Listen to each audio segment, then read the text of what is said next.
Good morning madlang chicken. Ito na guys, oh.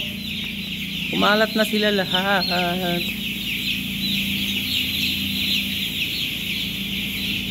Oh, ayan.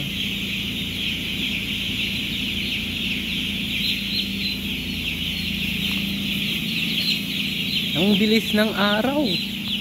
Parang kailan lang. Itong mga manok ay sisiw pa lamang. Ngunit tignan nyo naman.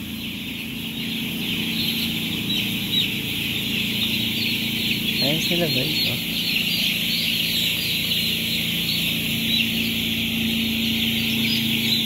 Halos lahat ay nagtatanong doon sa aming bayan kung paanong mag-alaga ng manok na 35 days.